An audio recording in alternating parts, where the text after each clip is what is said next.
Hello, everyone, and welcome to a special series on the Storytelling with Data podcast. It's Randy here. We spend a lot of time talking about data storytelling, the power of crafting compelling narratives with numbers.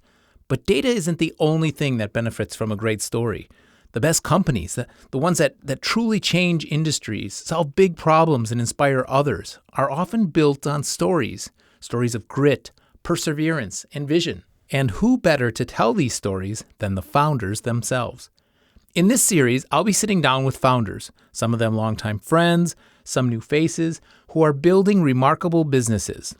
We'll dive into their journeys, the challenges they faced, and the lessons they've learned along the way. And most importantly, we'll uncover what their experiences can teach us about storytelling, how to communicate a vision, rally others to a cause, and persist through the inevitable, you can't do this, moments. Today, I'm thrilled to kick things off with Donnie Priliandi, the founder of Happy Five, happy5.co. Donnie has built something really special, and his story is a testament to what it takes to turn an idea into reality. From booking a last-minute flight from Jakarta to San Francisco to pitch a Silicon Valley legend, taking on giants in the industry from an unexpected location, to landing his first U.S. customers. This is a conversation about resilience, smart storytelling, and the lessons we can all learn from founders. So with that, let's get started. Welcome to the Storytelling with Data podcast, where listeners around the world learn to be better storytellers and presenters. We'll cover a wide range of topics that will help you effectively show and tell your data stories. So get ready to separate yourself from the mess of 3D exploding pie charts and deliver knockout presentations. And with that, here's Randy.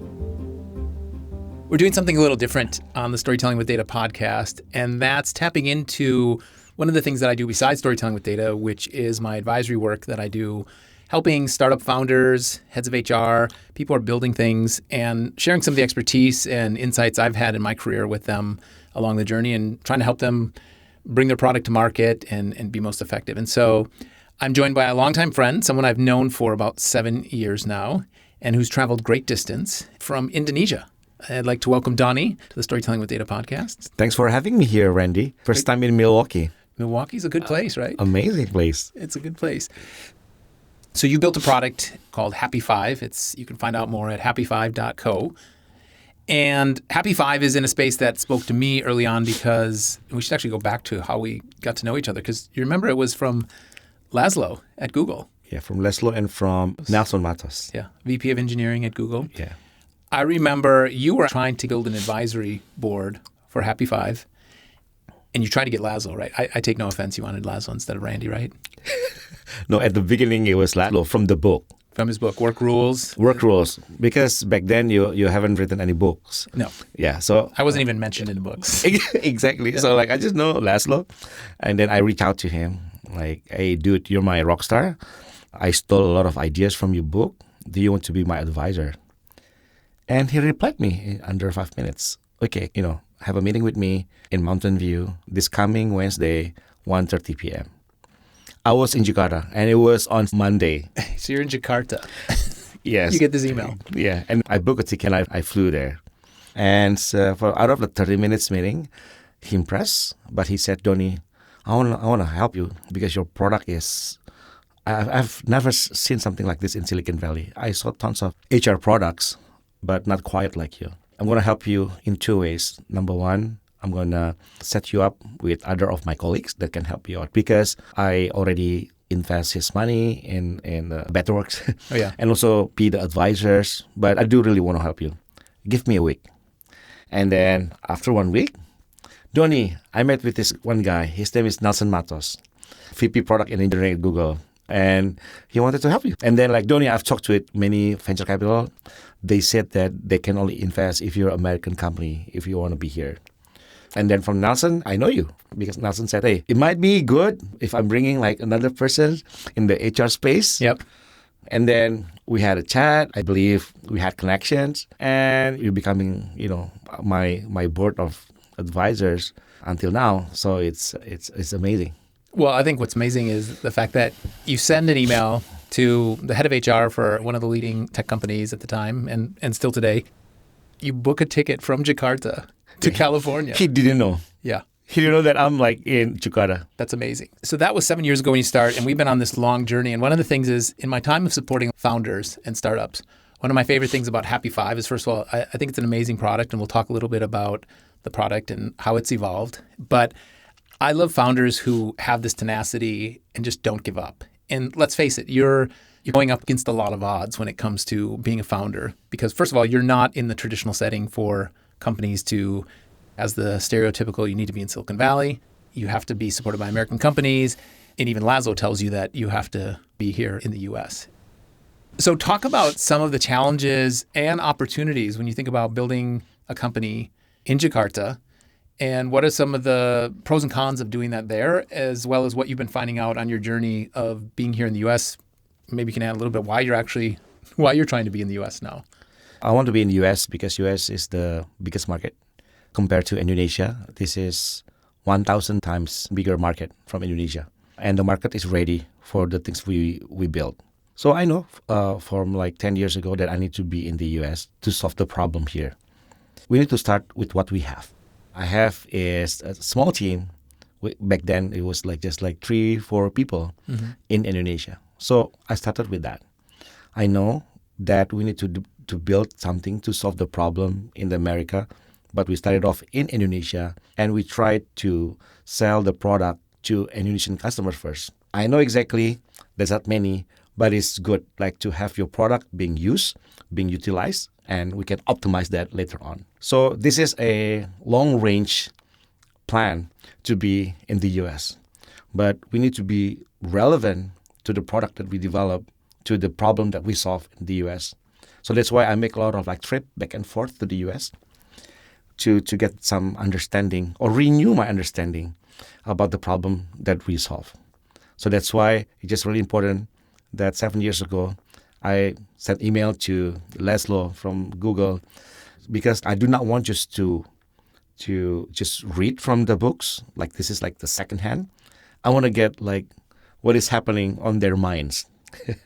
That's why I like talking with real person that understands the philosophy, how they operate. That is really important. And we're starting from there. And now, after 11 years, we finally got our first U.S. customers. Actually, it's 4 right now. 4 signed U.S. customers starting last quarter in 2024. That's amazing. And I know we haven't talked much about the product itself, which we will get to, but I think some of the lessons that I've picked up from you are relevant to a lot of the people that follow storytelling with data, because part of your role has evolved into becoming a storyteller and being able to really find that connection and the way to convey what you're bringing in, the problems you're solving. And that's probably never been more evident than yesterday. I mean, we're at this event here locally with some startup founders, and I was just amazed at how quickly you could position what it was that you've built and what you need. And you're just sort of like this magnet where people were coming to you saying, how can I help, Donnie? What can I do to help you? What have you learned over the years when it comes to, as a founder, being that storyteller, and how do you so quickly draw people in? I mean, just also in the last few days, you've been telling me these stories of people from prominent companies who are just saying, I'm going to help you. This is amazing. I love what you're doing. I want to be a part of it. And that has to feel great, but there has to be something you're doing to take people on this journey as a storyteller. I believe people are drawn to crazy people. So you're a crazy person. Yes. People typically do not just drawn to normal people, meaning that people love the against all odds story. Like, people love this David and Goliath story, the underdog story. People love that. And I believe that's what drawn people. It's not about the features. Features is the output. The product is the output.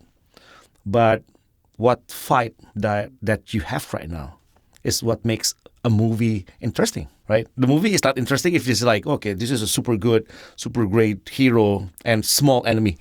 Yeah. It's not a blockbusters. Yeah. Every great movie, if you think about it, it's just like, oh, no, the hero is just like this, just so small, and it's outnumbered. You know, the story of like 300, you know, the Persians back then, like the 300 against 10,000.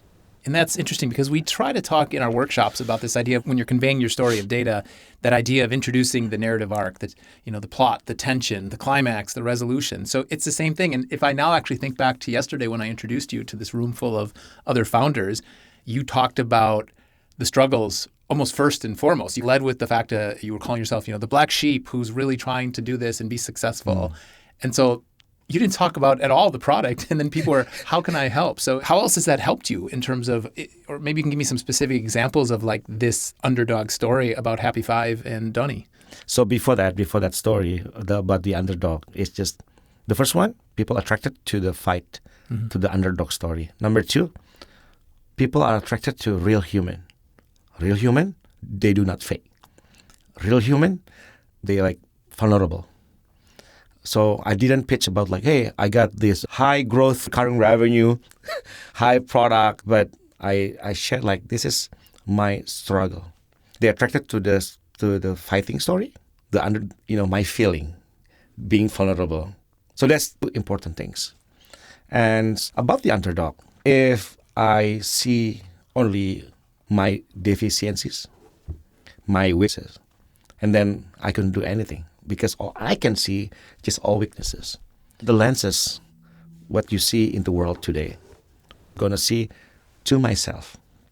So instead of like, this is the things that I don't have. I don't have the title Berkeley, Stanford. So like all of those things are great, but I don't have it. But it doesn't stop me, But using different lens to see that hey, there's a need, a problem, and then.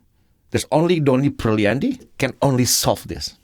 I don't know like how crazy is that, but I believe so. So there's some like delusionals a bit in there. You're going to need that, like both delusionals and you need to be like super action oriented at the same time. Yeah. Right. So yeah, I'm starting from that and start to explore, to build and to be able to get the product out there and to see whether you're crazy or not. Delusionals or not. Yep. Crazy is good. Not too delusionals, but a value. We just developed in 2019, released our first performance management.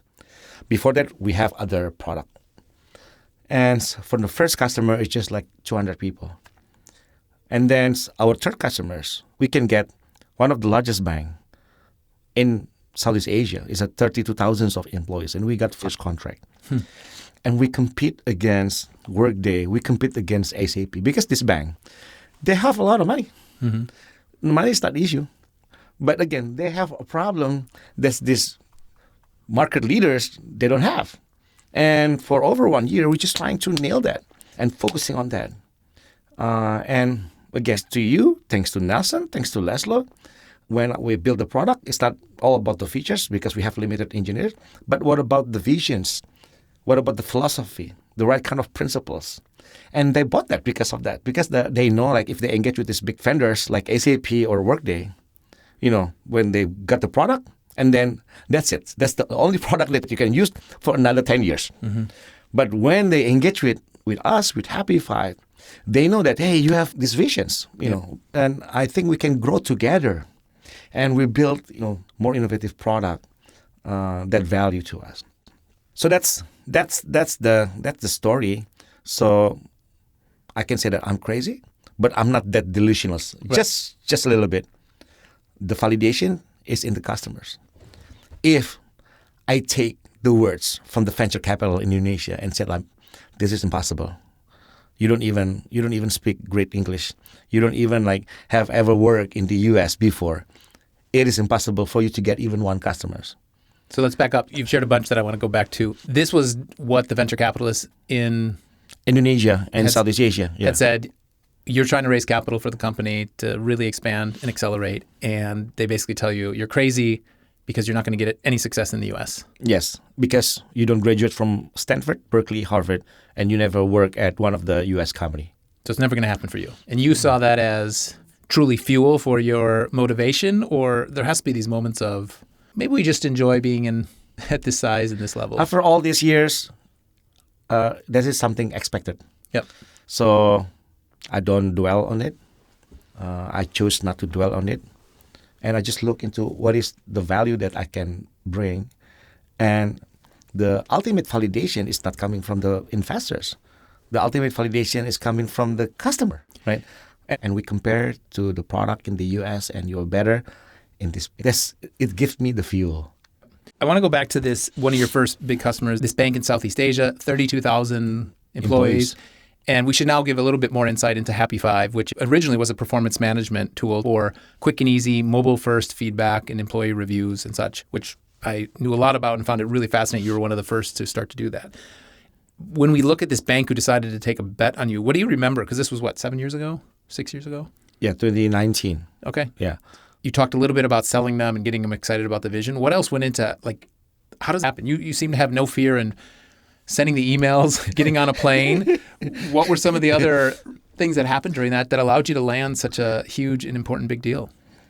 I think one of my superpower is my listening skills, or to the extent empathy. I don't really super smart, but I do really listen. So you mentioned before that our first product is the mobile first, right? But when I talk with them, with these big banks, their issue is larger than the mobile. It happened that, hey, when we use this software, they use SAP, there's a lot of limitations. We know that the process of building the performance management culture here is different from 10 years ago. It's different from 5 years ago. We want to have this new way of working. And we realized that in our big company, there are multiple groups that require different angle and process and workflow to review their performance. To measure the performance, we cannot just one recipe for everyone. Yeah. But we cannot do it over this big vendor company like SAP and Workday. So I know it and then and Donnie, don't you ever say about business best practice. We hate best practice. Because best practice is the weapon that's being used by these big companies from the US. Hey, this is the best practice to do performance review. Because if you don't follow that, our features, we cannot work with that. It's the boundaries of what you can do. And okay, now Happy Five is just we're going to break the boundaries. We don't care whatever the process that you want, the review process that you want. It's right. I'm not religion. Right? All religions, all processes, all approaches are great. Mm-hmm. We just make it easier for you. Yep. So we build options, configurations from the goal setting to the performance review.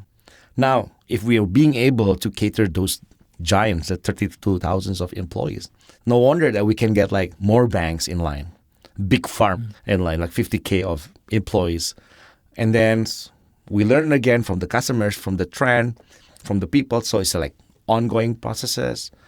That's why, having continuously listening to the problem of your customers, that's really the key. And that's setting us apart because we got other successes that we can replace Workday, 1,500 people using Workday, and we replace that, but we integrate with their core HR.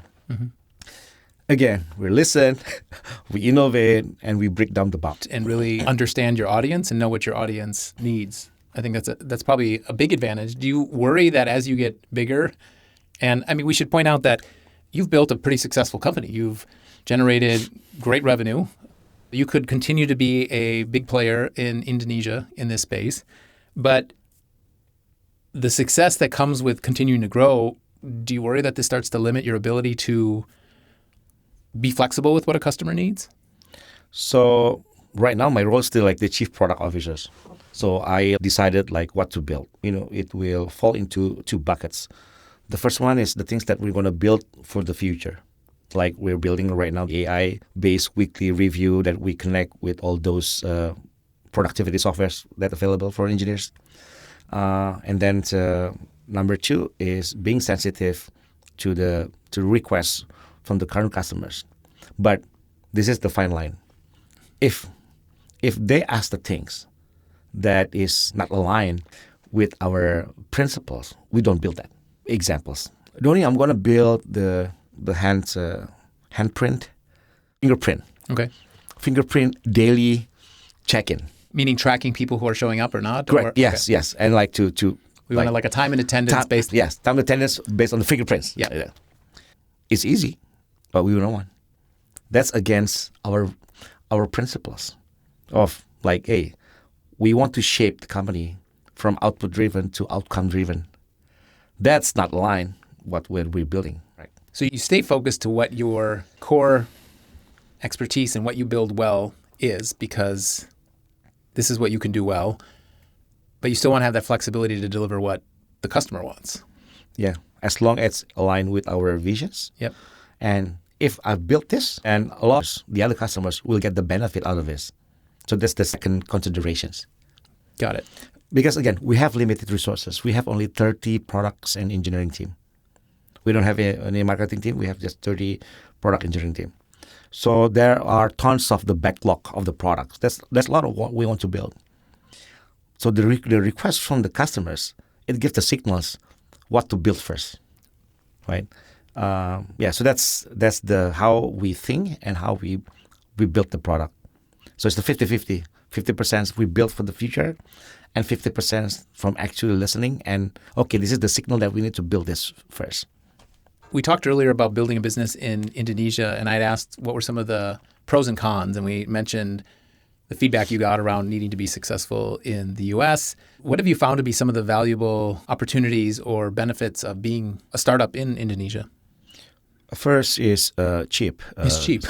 Cheap resources. So again, we can afford to have like 30 engineers. Okay. It's a kind of strength or like the pros for us. Because engineers are going to be, you're able to hire them at a much lower cost than you would here in the U.S.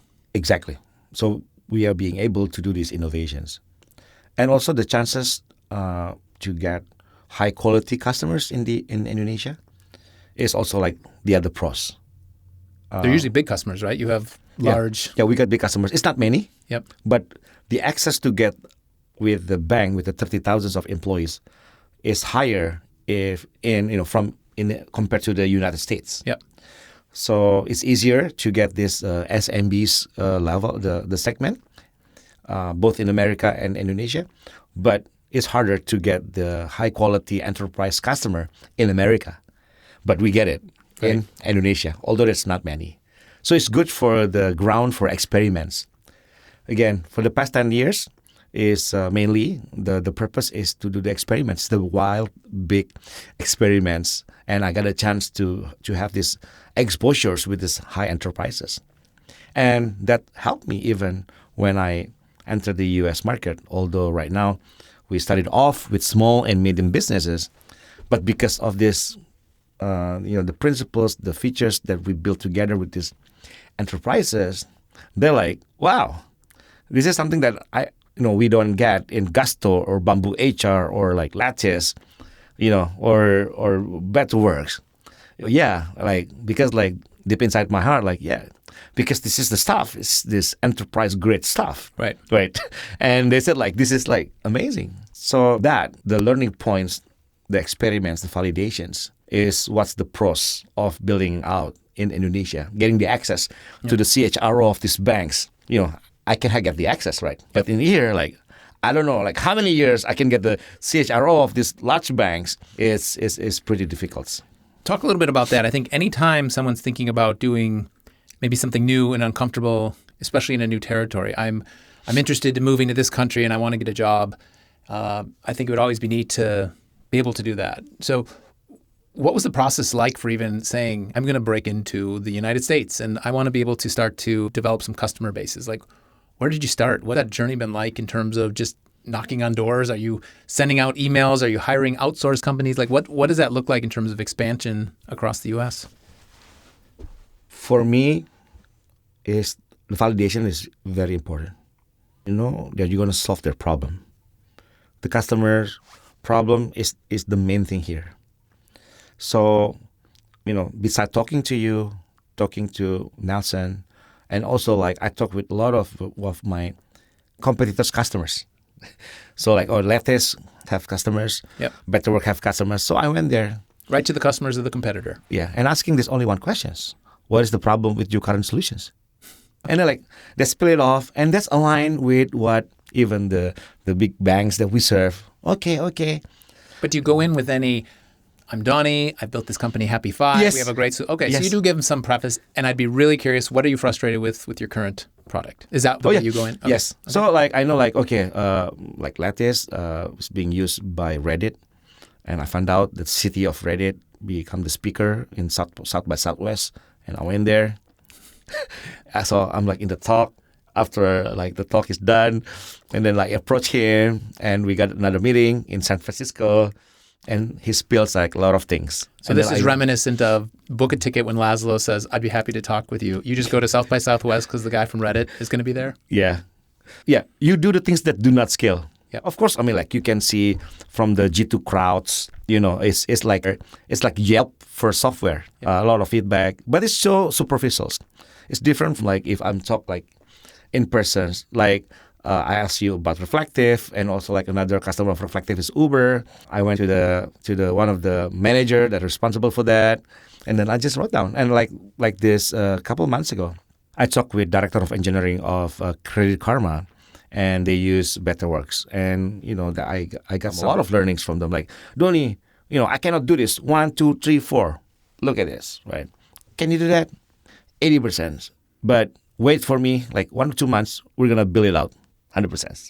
And then you actually build it out for them? Yeah, build it out. And without any money ever being, any contracts? No, because like when he said that, Donnie, we're going to base with career framework, it's just like introduced by Dropbox, like some competencies. Yep. And this is the way we do calibrations. Oh, there's a new workflow options that we need to build. Money ever being, any contracts? No, because like when he said that, Donnie, we're going to base with career framework, it's just like introduced by Dropbox, like some competencies. Yep. And this is the way we do calibrations. Oh, there's a new workflow options that we need to build. Yep. That's what I'm saying. Like, and they're like, okay, build it out, because like if Dropbox has this career framework and being followed by other medium-sized companies, there's going to be a market for it. And for me, just adding more options to do the workflow and the performance management, just like, is good for us. It's just adding more, again, options to the customers and allow them to optimize and to change their processes. But again, it's just like work closely with the customers. Even like we got like 4 customers. Here in the U.S., you got 4, in the US, right? 4 new customers. Yeah, and congrats. Then they like, Donnie, but we need this. Or when we talk with the potential customers, Donnie, I think you don't have this, right? So like it's all like the signals. That is insights that, okay, we're going to put this into our product backlog, and we're going to build this, we're going to do this based on that. So again, you have the visions, but the devils are in details. And then what analytics you build. Yep. That's the real questions. And they're like, okay, I know what to build with this. And then that's why like for every insights, I share to my product team and let's discuss. That's why like I slept at 3 a.m. Because we had these discussions with my product team. Yeah. It's got to be rough balancing a team in Indonesia while you're trying to develop the U.S. market. What's been, especially on the heels of our last podcast where Cole and I talked about best practices, time management, what's worked for you in terms of staying super disciplined and focused and being able to run a company back in Indonesia, break into the U.S. market? Oh yeah, and also try to keep in touch with your family who's missing you horribly. Like, how do you manage it all? I cannot manage it. I'm still struggling. But that's why, like for me, being able to sleep at like 2 a.m. and wake up at 8 a.m. it's not sustainable. It's just only like for this 4 weeks. Yep. That's it. And then I'm going home to Indonesia and get back to the like more routine, which is more healthy for me. Sometimes, so I don't really believe in balance. Sometimes like, okay, Donnie, for this month, I think you're going to lean into this side more. Yep. Balancing like this, and like, but like super heavy, and then like you need to move the what? This the fulcrum? Yeah, the fulcrum. Like, okay. By the way, for those, Donnie's doing a balancing act on his hands like a T. Yeah. So you're saying sometimes you accept that they're not going to be in balance. Things are going to be hard. This is not sustainable, but this push is worth it, and you're so. So building a company, it involves marathon and sprint. Yep. Sometimes you need to do the sprint, and then marathon again, and then sprint again, and then jogging again. So it's not always like the same. If you like sprint all the time, you're going to die soon. Yep. But if you don't put the intensity, you just like the same pace, like jogging pace, you won't get anywhere. It's just like, so you need to mix them up between the sprint and the marathon on your journey. Other things that have worked for you, have you subscribed to, we connected over OKRs, for example. I remember conversations where you were super interested in how Google did things. Randy, why does Google have food in the micro kitchens? Randy, you had so many questions about the way Google did things. Are these things that have found their way into how Happy Five is run as a company? Has it worked into your personal way of operating? 1,000%. Okay. Say more. Okay. Another part is you need to be able to become this subject matter expert. You need to be know your space well. Everyone can read the book of Measure What Matters. But not everyone can get the understanding about how OKR operates in Google. Not everyone. And that's where I got this, the details, from you, from Nelson, from Laszlo, and from my other friends at Google, although they're still using this Google Docs. But what I don't capture the tools. I capture the processes and the principles and the philosophy. You can replicate and you can build the features. But if you don't get the right philosophy, the principles, and then it's just how quickly you copy other people. But if you have this kind of the philosophy, it can help me, again, number one, to have this storytelling to other people about OKR. Just now, imagine this is in the United States, right? The customers that we just got now is 1,200 people. The CEO and the CFO asked me to help them to redefine their OKR. Couple of days ago, I was in Albuquerque, New Mexico. This is 100 people medical labs, and they need help again to refine the OKR. So they need me to transfer the skills and insights that I have that they cannot get in the book of Measure What Matters. So that's the thoughts, the principles that allows me to create this part of the features and being able to be the subject matter expert. So they don't ask Donnie, where do you live? You live in Jakarta? Oh, Jakarta is so poor. I don't trust you, right? But because I have something in my mind, it's valuable to them. It's so easy for me. It's not so easy for them. That's what I'm what? Yep. Right? So because I'm so into it on a daily basis, get interactions with amazing people. So I got this, the same kind of mind and principles and processes that it becomes natural for me. Yep. But apparently for most of the people are not. And what? So this is... That's so funny you say that, because a couple weeks ago I was down in Chicago meeting with a company that, through a friend, had said, hey, would you mind going down and talking with them and sharing a bit of some of your learnings and understandings in the HR world and best practices? And I had that same exact moment where the things that I've known so well because I was immersed in it, it's now part of what we do at Storytelling with Data, that I'm sharing things that I'm almost holding back on because I'm this is obvious. You clearly know this. And they didn't. They were blown away by some of the insights that I had shared that made me realize that becoming that subject matter expert and having that is, you start to assume everyone knows that information and knows how to do it. And in fact, when Cole and I were talking about it, I said there are still a lot of people who have no idea how to use OKRs and how they work and what's the principle behind them and why they're important and how you can measure progress. That, I don't know, it gives me hope for being able to help more people if that's one of my key goals. Now, okay, this is very interesting. I just have a thought now. Because I see this really great podcast stations or lab of Randy. It's just amazing. I wish the audience can see this. This is super amazing. And it's so the color. You like the colors yeah, of the podcast room? It's very comfortable. Yeah. But also the realizations that I got this morning. The things that I've shown to you, yep. The OKR feedback. Wow. I want to make this scale. Yeah. The market is so big. There are a lot of people that don't know about this. Yep. How can it scale? And apparently maybe doing these talks, doing this type of podcasts, yeah, it can scale. Sure. Because it can reach out to many more people. That's why, Randy, I need to be here I need to be like always constant in learning. I'm learning for you a lot, like the past 2 days. There's a couple of things that shift my mind, including like these talks, podcasts, because like I never want to do this before. Right. Why? So Cole has been doing these readings of Daphne Draws Data at schools and such.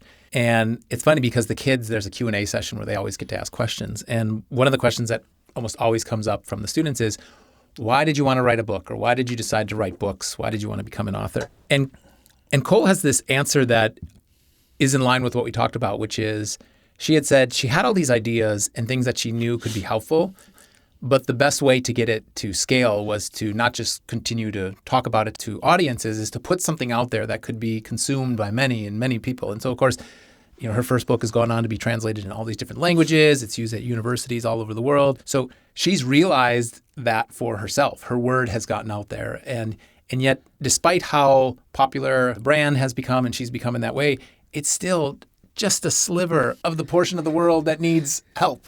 And so I think that's good from a business perspective. There's a whole new audience we can go after, or there's a lot of people who still haven't heard this, which is great. It can also be frustrating at times because sometimes I'll have conversations with people and they say, storytelling with what? Who is this? What do you mean? How do you not know us? And it's a bit naive and some hubris there as well. But you do have to think about, if you have ideas that you want to scale, you have to find the platforms to be able to get the word out. I mean, think about it. All the people who are benefiting from what you've built, your software platform that helps companies manage projects and be able to manage OKRs and tie that into performance reviews and part of the company culture. Like every day, somebody who opens Happy Five gets to benefit from that as it improves their life and their work. And so that feels good. There's still a lot more companies to go after, but talk a little bit about Happy Five, because I think that actually kind of ties into this, right? Yeah. So what's the questions again? Why Happy Five? Where did the name come from? So Happy Five is a Happy Five working day employee. Why happy? Because before I built Happy Five, I joined this global consulting firm from the US.